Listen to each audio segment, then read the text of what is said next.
It's showtime, folks. Enjoy the show. And a fine Saturday matinee to you both, gentlemen. How are you? Good morning, good morning, good morning. I'm in food coma right now. We're in a delightful space right now. We are sitting Chez Sarmento around the kitchen table here. This is a first. We have never podcasted together in the same room.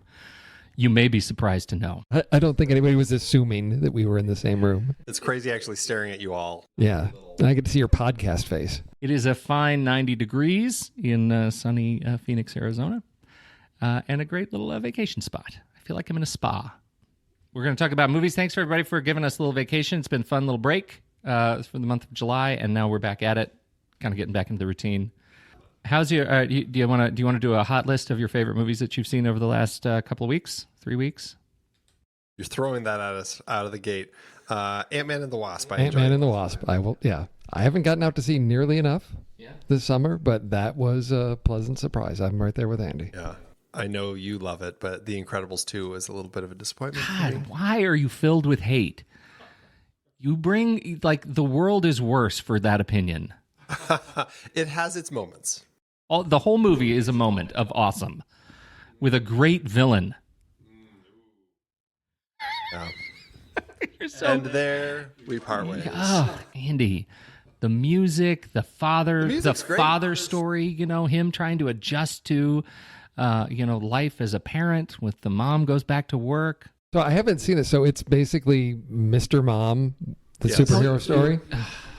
Stop. You're feeding him. But the raccoon fight was fantastic. That's the highlight of the movie. No, it's not. It is not the 5 highlight. minutes. That is not the highlight of the movie. Did they get Bradley Cooper to do the voice of the raccoon? There are other. They should have. It's a Disney Marvel thing, right? All right. What do we have any other news talk? We haven't been doing this in long enough to have any follow up. So No, I don't think so. I think let's just jump into trailers. Let's do it. There have been a lot of trailers to talk about, and so I think it's unfortunate that Steve has to go first. Why is it unfortunate? Steve, what are you doing with this trailer this week? This is so counter Steve. No, it's not. You are it's all Red about Band. It's Red Band, and but, it's high school. Oh my God! It is the worst high school ever. It's. What are you doing? What am I doing? I need to do something that fits in, and to me, this trailer checks so many boxes for me. So I'm talking about Assassination Nation. This is, as IMDb lists it, 1,000% a true story about how the quiet all-American town of Salem absolutely lost its mind. This hits theaters September 21st, 2018. It's written and directed by Sam Levinson. I checked his listing. I have not seen anything else. This is like his third feature. But what I was really intrigued by about this trailer is that tackles the issue of privacy and the internet and the ability of leaks of information to just cause people to behave irrationally. And this is all set sort of within a high school, and you've got your cliquish groups of girls, and it starts off, apparently someone hacked the high school principal, and that destroys his career because of things. And they're talking about how I think one of the girls says something about I feel no sympathy for people that get hacked, and this whole idea of this is a generation that has come to terms with there is no privacy, and there's the older generation still has this illusion that there's privacy, and then suddenly the entire town has their texts hacked and released online, and then all hell breaks loose because I guess people's deepest, darkest secrets, the things that they wouldn't want public, come to light, and you've got just civil war tearing this town apart. And I think yes, it's ridiculous. It's over the top. But I think the subtext to this is really about how people, when we get leaks of information, even about celebrities, people behave irrationally around those things. And I think there's something that it's trying to say. I don't know how well it's going to execute on that, but it looks like a really good time. It's got lots of gore and violence and teenagers acting crazy. What more could you want? Well, what I actually love about it, because I think it actually looks really fun. as over the top and frightening as it is. But it's like it takes place in the town of Salem, and it's very much kind of for me, it was a play on like the Salem witch trials, and here are these people. It's like this witch hunt that they're doing with all of this stuff, and I think it looks like they're finding a really interesting way. This actually looks like the modern Heathers that the TV show was wanting to be. Oh, Yeah, yes. that's a really good. That's kind of was my take on it. So the message that really hit home for me is actually the last line in the trailer, because I'm with you guys. As much fun as I'm making of you making this pick, I think this is going to be a very interesting statement. And that last line in the trailer, I'm going to get it wrong, where I think it's Odessa Young's character Lily says, you built this world. Right, that she makes a statement. You built this world. Don't get mad at us. We're just trying to fix it, or something like that. I don't know, it's something along those lines. And I thought that was a really powerful statement, because this is a movie that addresses that cultural thing that we dealt with as Gen X, and that the millennials are dealing with us. It feels like the a power shift, and we're fixing things that are wrong, and it's doing it. It's like The Purge, it's that kind of a cultural release film, and I think it looks really interesting and bananas. Oh, crazy bananas. Yeah. well, and Sam Levinson, who wrote and directed it. I mean, Barry Levinson's son. Oh, okay. So I'm interested to see kind of Isn't how that a metaphor for changing hands? right. Yeah. Take this, Dad. And shove it up your. No, that's another story. This is what you get for making toys. Oh, wow. So when does this one open? This one hits theaters September 21st. So just as, college Back to students school. are back to school and sweet. settling in. Yeah. How sweet. Yeah, come on. Homecoming's around the corner. You go out and have some fun. I got a 12-year-old. I think you'll be fine. Have your kids seen this trailer? No, they have not seen this trailer yet. They're kind of in the sweet spot for this movie. They are in the sweet spot for this trailer. I want to know what they think of this movie. Well, I'll let you know. All right. Good talk, Steve. Andy, what's your trailer? My trailer, Joel Edgerton is somebody who's really grown in my estimation with the projects that he's been doing, not just as an actor, but really his writing and directing. I've just been finding him more and more fascinating, and seeing what he's been doing. I've been kind of watching his stuff and seeing like The Gift and Felony, which he was I think he wrote and produced that, didn't direct it, and then and now this. Oh, and The Square was another one. And just seeing how he's kind of really grown out of just being an actor to really being a creator, I have just been thoroughly enjoying the storytelling that he's choosing to do, and it's exciting to see that he's doing this film Boy Erased, which is based on a true story, and it's kind of a coming age story about this kid who is the son of a preacher, and kind of realizes he's gay and tells his parents, and they send him to a conversion program. And it's kind of the story of him going through this process and losing his personality, or trying to figure out who he is over the course of this, and also his family as well. I find the story to be a really powerful one. And from looking at what Edgerton is doing as the writer director of the film and actor in the film, it looks to be telling another really fascinating story with really interesting characters that just from the trailer I'm really drawn to. Lucas Hedges as the kid. I mean, he was great in Manchester by the Sea, and he looks like he's going to be great here. Nicole Kidman and Russell Crowe play his parents.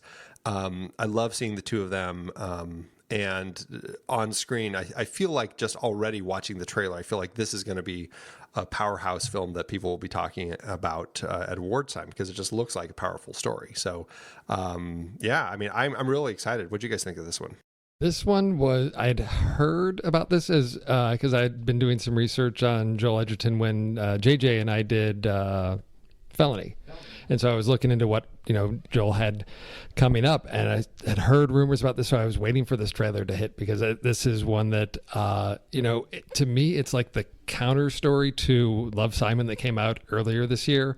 I've taken the same sort of coming out story, but in an entirely different type of family than in Love, Simon. So when you go from sort of the lighter sort of family that struggles to support a kid, to this where it's ripping the family apart, and you even see Nicole Kidman wanting to support the father but still loves her son and wanting to do the right thing, and gets into so many parenting issues of how do you do what's best for your kid.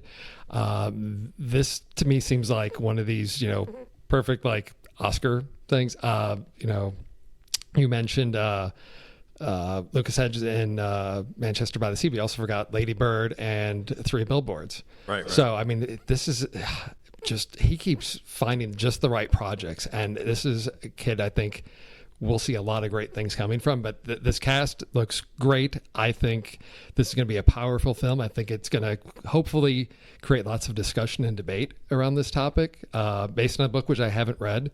So another one to add to the list of summertime or fall reading. But yeah, I'm really interested in checking this one out. Joel Edgerton, I think, is just proving himself again, in front of and behind the camera to be a force to be reckoned with here. Yeah, absolutely. I think it looks great. I'm surprised you guys didn't mention the star turn follow-up from Baby Driver. His role as Eddie in Baby Driver. Flea is in this movie. Again, oh, that's right. Red Hot Chili Peppers. He'll be playing the role of Brandon. And so if for no other reason to see this movie, Flea of the Red Hot Chili Peppers. So there's a series for you guys to do is, just flee. Follow the flea. Follow the flea. Follow the flea. This one, Andy showed me this trailer last night, and I was equal parts intrigued and disturbed. It's a tough story. It's a tough story that has impacted people in some profoundly difficult ways. It seems like it approaches it from all of the big angles, all the great difficult angles you get in the trailer. So I think you're right, Steve. I think this is one that people are going to be talking about, and I hope people are talking about it. I hope it seems like a worthy bit of pop culture catalog. Well, it seems like one where Joel Edgerton could get himself on the map, even as an award-winning director. So well, I would hope so. He's done a lot of stuff. He has way more credits than you expect.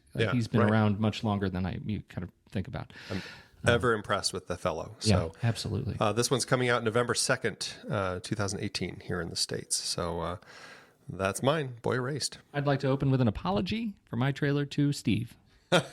I recognize that this is likely a trailer that you are not interested in watching, to save yourself from any potential spoiler.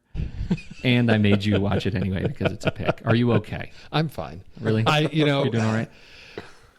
Because I know that this trailer is probably going to only tease and then potentially misdirect the audience in certain ways by leaving a lot of things hidden. I was comfortable watching this because I know it's going to give me just enough to get a sense of it and get hungry for it without giving too much away. So I am okay. I am talking, of course, about the Sham, M. Night Shyamalan, MKS, the notorious MKS, and his new movie Glass. MKS? Oh, no, it's not Knight like Michael Knight. I've always thought it was Michael Knight. It's not Michael Knight because it's M. Night. You know what I mean? Because I'm a child of the 80s. It is night, like nighttime. For those who didn't know, public service announcement, M. Night Shyamalan is of no relation to the fictitious character Michael Knight. That's going to make so many people confused right now. Levels of disappointment. They're just, what? Levels, it's an onion of disappointment. This is the movie Glass, 2019 film Glass. This is the next in what turns out to be the Shyamalan cinematic universe that started with our friend David Dunn and Elijah Price, Mr. Glass, and now James McAvoy, the Beast. We get them all together in one fantastic, glorious film, hopefully. I am of two minds of this movie. It took me a long time to see Split. I really enjoyed it when I finally got down to see it. I haven't gone back and watched Unbreakable, though it's on my list. I need to catch up with that, especially after like post Split. I feel like I need to refresh myself a little bit on that. It definitely is the movie that positions Mr. Glass and the villains of this universe, and it strikes me as much more of the DC cinematic universe take on the world versus Marvel. It doesn't look very happy. It looks really, really grim, but man, Sam Jackson looks fantastic and scary and diabolical. Great additional cast. We get Sarah Paulson. Yeah, Sarah Paulson's the doctor who's trying to help people who believe They themselves believe to be themselves to be superheroes. superheroes. I love that line. She's so fun. Adore seeing her in this, especially after her turn, more comedic turn in Ocean's 8 this year. So I am very curious about this movie. I'm very curious about seeing the next step of James McAvoy's character as Kevin Crumb and all the other pieces. It was a little bit over the top, and I think tonally Split was it was just a different movie than Unbreakable than I was expecting, and I think it lived all right in its own universe. But this movie, kind of connecting all three of these characters, I'm super curious. What do you guys think? Yeah, I'm curious as well because you're right. Unbreakable is kind of a really quiet superhero movie, Totally. which I find really interesting. And Split did feel like a totally different movie, but I do love that it's all part of the same universe because I think that it's such an interesting way to blend it all together. So I'm super excited about this. I think it's a really interesting way to connect. I'm really curious because I don't recall Bruce Willis being so gray-haired. No, so gray-haired at the end of Split. Right. And whereas here, I feel like we're like 10 years later or something. And so I'm wondering if they're setting it up where Split takes place like right after Unbreakable. And now time passes. Now we're looking at much at like present day and everything that's going to be happening. Although that's not necessarily going to make sense as far as Anya Taylor-Joy's character, but because she obviously hasn't aged.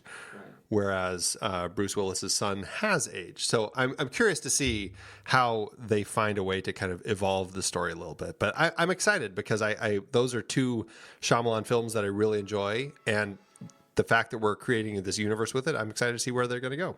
Yeah, I don't know what genre this is going to fall into because that was the nice surprise with Split. You thought this was going to be sort of a suspense thriller horror type thing. So when we get this big reveal that it's part of this superhero universe, it was a big surprise. It was exhilarating for me.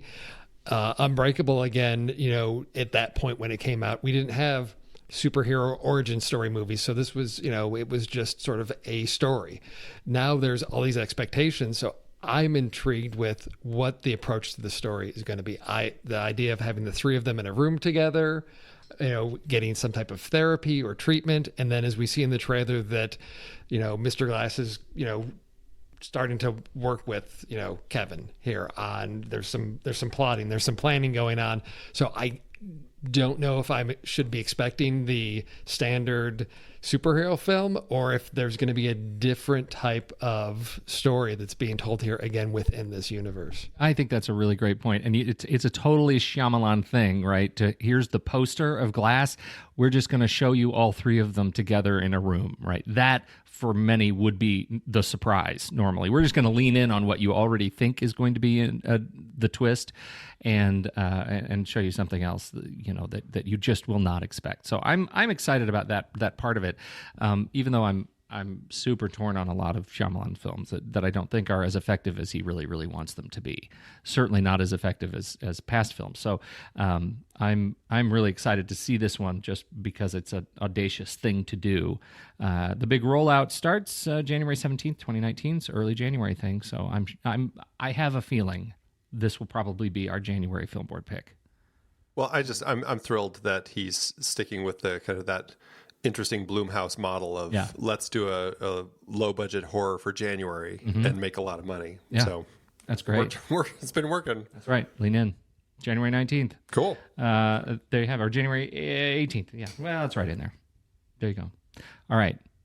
The lists. Well, so this is interesting. So we posted up on Discord for people to vote for our summer hiatus poll. We had beach movies, vacation movies, and movies that involve animals terrorizing people. Well, they all got the same number of votes, and we didn't want to bother, narrowing that down. So we decided we'd each take one of them. So Steve's going to do beach movies. I'm going to do vacation movies, and Pete really wanted to do the movies that have animals terrorizing people. So I think Pete should kick it off for that reason alone. It was Pete and Nick, right? You and Nick were very excited about animals terrorizing people. Okay. Come on. All right. Well, so I wanted to start with a movie that just looking through movies that sort of fit my category, this one took me right back to me at 11 years old, probably 12 years old when I finally saw it.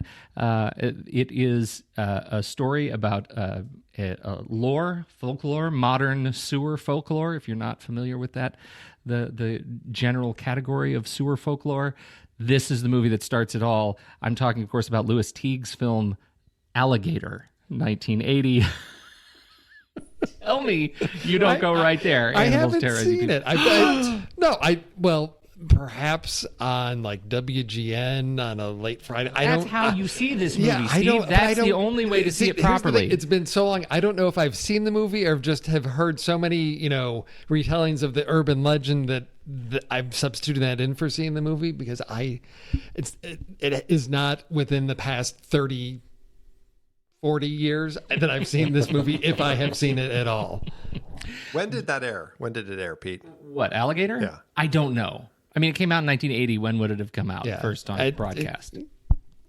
81, maybe. Right around Yeah. there, right? It must have been right around there. Yeah. So that's when, I was young when I saw it, 10, 11. Same. I saw it on TV and it scared the crap out of me, especially the Halloween party where the kids make the kid walk the plank and he peeks up with his little, bandana around his eyes and he sees the alligator in the pool right below him. Alligators in pools. I was terrified of anything with a drain for years. Me too. Any body of water, pools, did it. sinks with drains. The thing is, the whole premise is you take a baby alligator and you flush it down a toilet and you think, where does the baby alligator go? It turns out it ends up being a 2,000-pound, 36-foot long beast that lives in the sewer and comes up, in pools and sinks and things, I guess. Right? I remember just images of it that completely terrorized me. But the thing that I find most fantastic is story and screenplay by none other than John Sayles, which is awesome. It totally changed my entire impression of this movie. And now I want to go watch it right away. Robert Forster is in it. There was another casting that had me. Oh, Henry Silva is in this movie. I'd forgotten Henry Silva was in this. So that's it. Alligator is the first of my animals terrorizing humans list. You're welcome. Please go see Alligator. All right. All right, well, I'll go next. So vacation movies. My first choice, Squeal Like a Pig, Boy. That's not a vacation movie. It is a vacation How movie. is that? Yes. Yeah, they go on absolutely a vacation movie. Sure. I don't know what kind of vacations you take. They're going on a hunt. They're going out into the wilderness to take a break, go canoeing down the river. Yeah. Absolutely. Yeah. They go on vacation. This is, of course, John Boorman's film from 1972. John Voight, Burt Reynolds, Ned Beatty, and Ronnie Cox decide to go out into the Georgia countryside. Ronnie Cox, so good. To go hunting, and they get taken by some backwoods boys, and poor Ned Beatty. Poor Ned Beatty. It's a really interesting movie. And I've always kind of it's a movie that's hard to watch, but I do like Deliverance. It's a really interesting story that I don't know. It's a dark vacation that they end up on. It's a survival vacation. story. Well, this is the thing with vacation movies is there's a wide variety of vacation movies. There's comedy vacation movies. There's horror vacation movies. There's drama. I had to kick it off with some good horror. It's a thriller. And really, it's just one that terrifies you. So Deliverance is my first choice. Okay, so interesting story about Deliverance, based on a novel by James Dickey, who is actually a poet first, and got into an argument with a fellow writer that was a novelist. Said, "Oh, well, poetry's easy. Writing fiction is so much harder." And he said, "Really? I'll write a book. Wrote Deliverance. Wrote a book. There Wrote it a is. book. Wrote Deliverance. Boom. That's This how is what he happens. Deliverance is what happens when you tell a poet to write narrative fiction. Exactly. Best-selling novel turned into movie. He's like, yeah, not so hard. And I like the poster that says, "This is the weekend they didn't play golf." Oh, It actually, many people don't know, it was originally an epic poem, and the stanza that begins "Squeal like a pig, boy" goes places you just can't imagine in meter. Oh man! All right, Steve. okay. Beach movies. Beach movies. Well, if you're going to be on a beach, there's no better person to be with than Tom Hanks.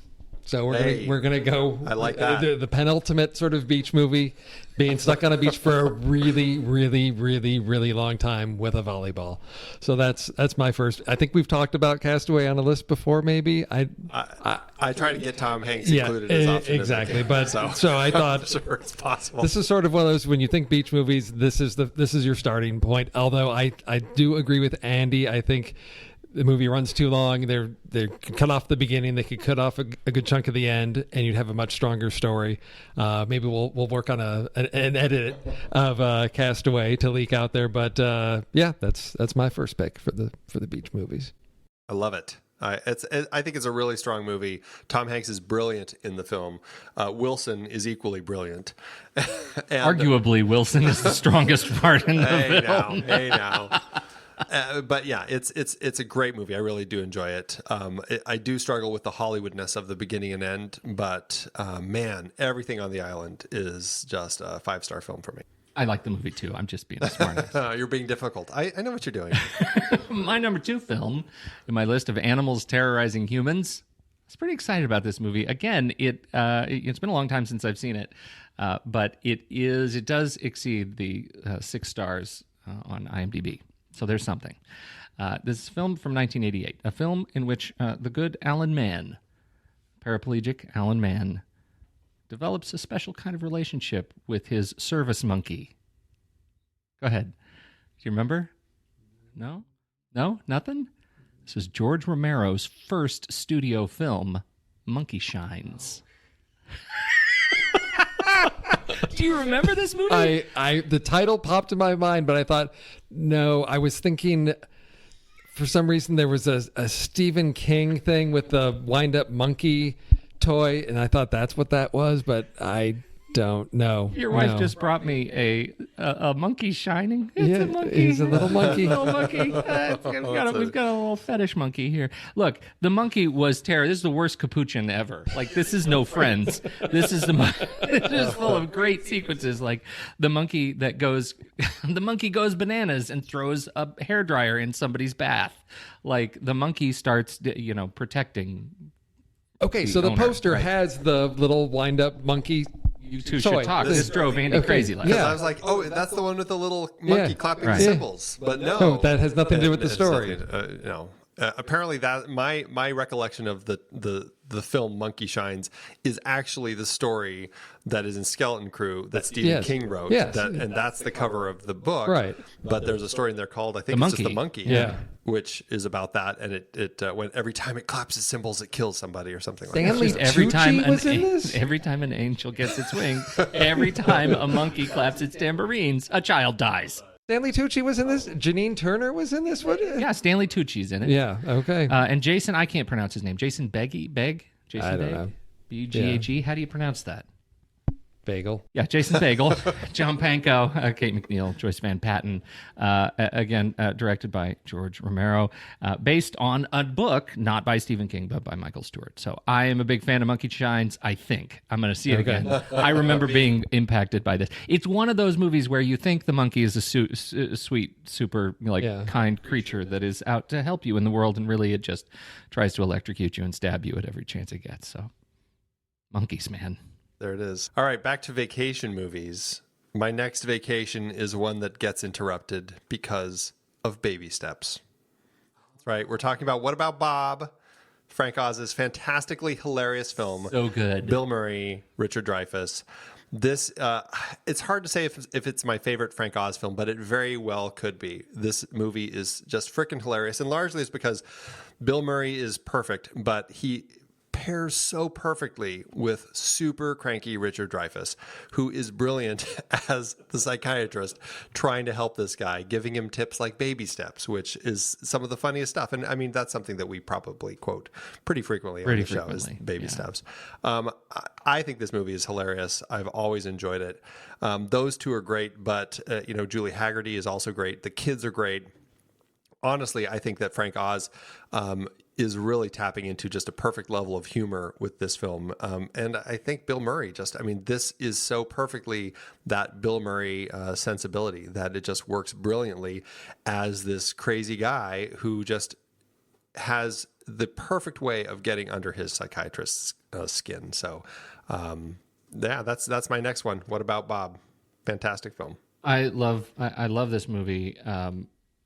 And I love it because this is the movie where I think it's the first really funny Richard Dreyfuss movie that I saw. You know what I mean? Like, this is the movie, just because of when it came out and how old I was, I didn't know Richard Dreyfuss was funny.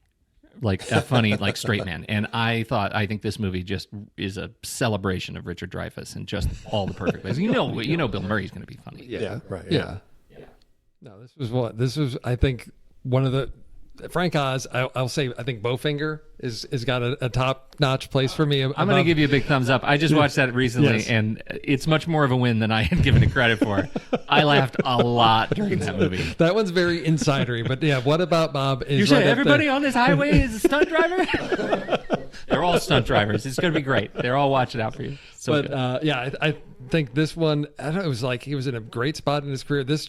I think the Dreyfuss point is really valid because it's one of those, for a great comedy, you've got sort of, the idiot, you've got to have the villain, but he's got to be a relatable villain. It's got to be somebody you can feel for. And I think casting Richard Dreyfuss makes that really work because it's as cranky and crotchety as he can be. It's hard to hate Richard Dreyfuss. He was like the every dad in the 70s. So you grew up relating to him as this dad. And so I think that was the brilliant part of casting him, giving him that role, just works really, really well. Although I would argue with you, and I would say he's the protagonist. He's just a really cranky protagonist, and Bob is the really like annoying antagonist that I just bounce off of him constantly. It's so good.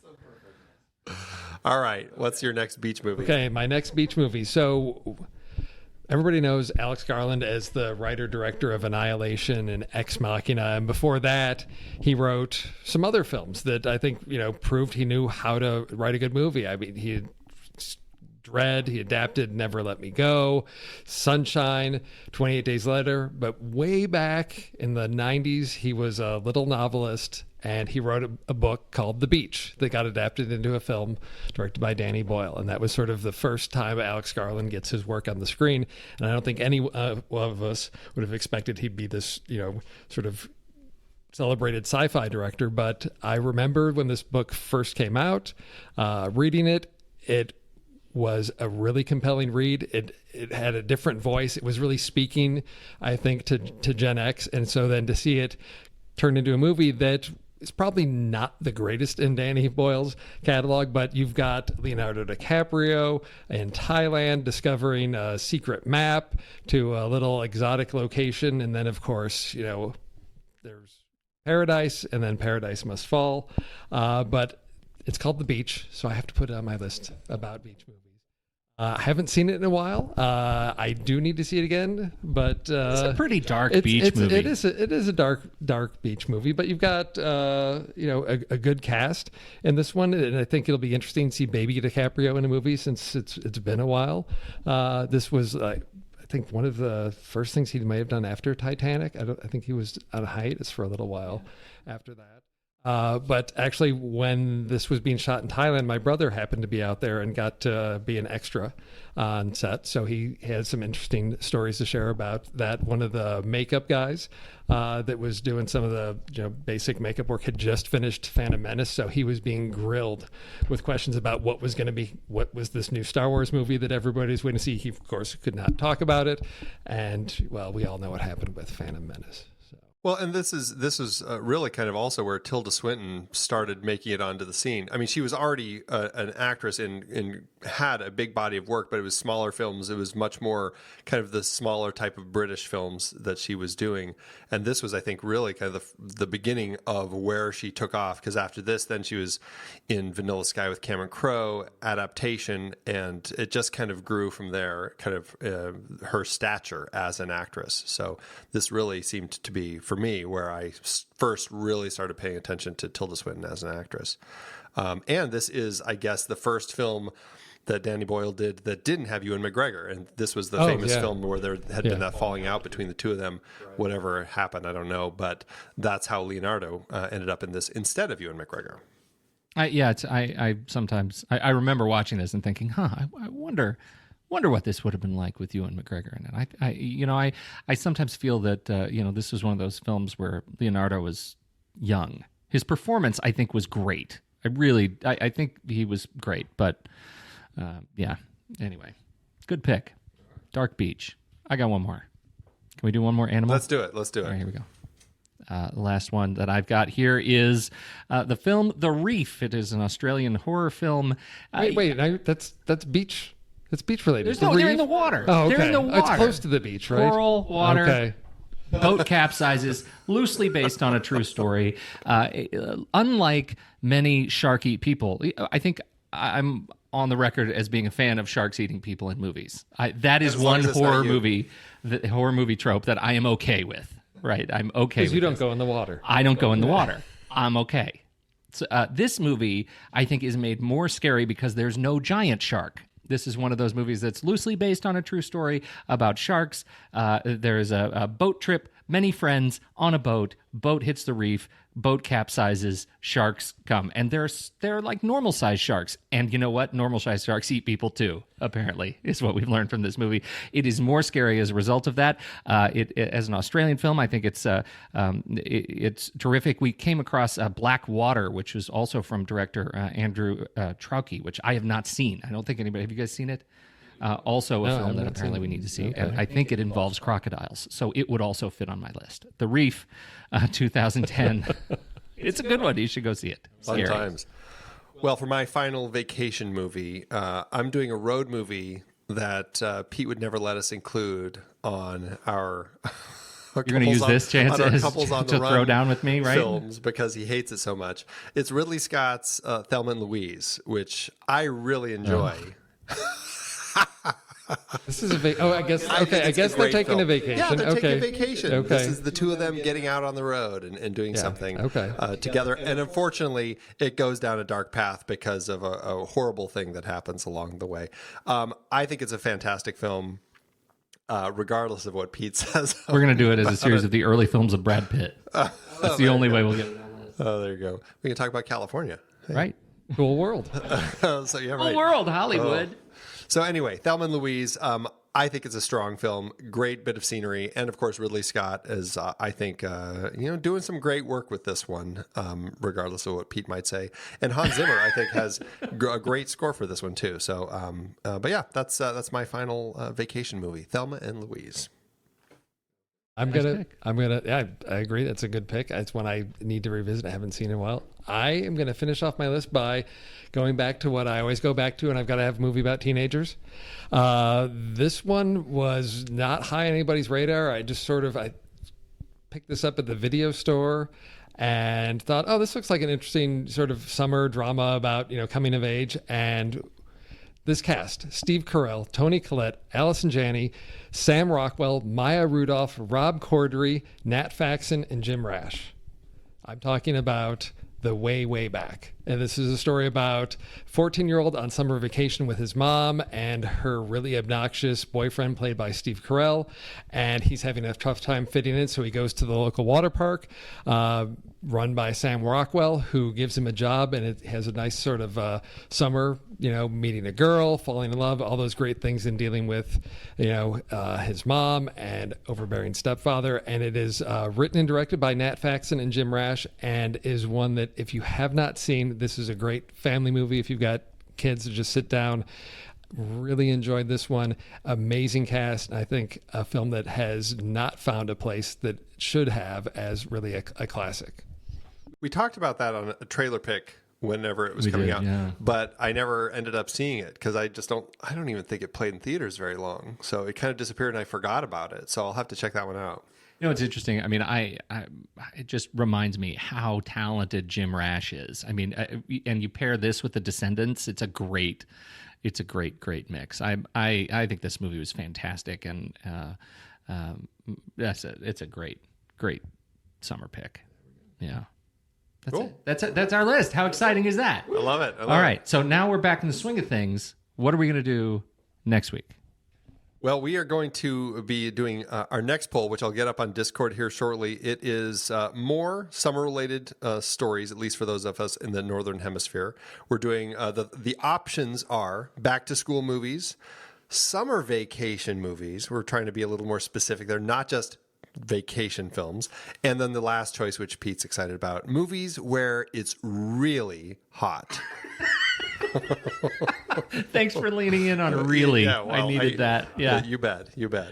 So there it is. We'll put the poll up on Discord. Go ahead and get your votes in, and we will do this, I guess, next weekend. We're back on it. This is great. Thank you everybody for downloading, listening. And if you're listening to this, you must be a Patreon supporter, so we appreciate you doing that. And you know what we would appreciate even more? What would be fantastic? If you actually told one of your friends to go be a Patreon supporter so they could listen to us prattle on about trailers and lists too each week. We really we appreciate that. Steve, thanks for hosting. Oh, you guys are always welcome here. Thanks for the use of your table. You're welcome. And your home, your lovely home. Andy, good talking to you. Likewise. Next week, bye. Bye. Ando.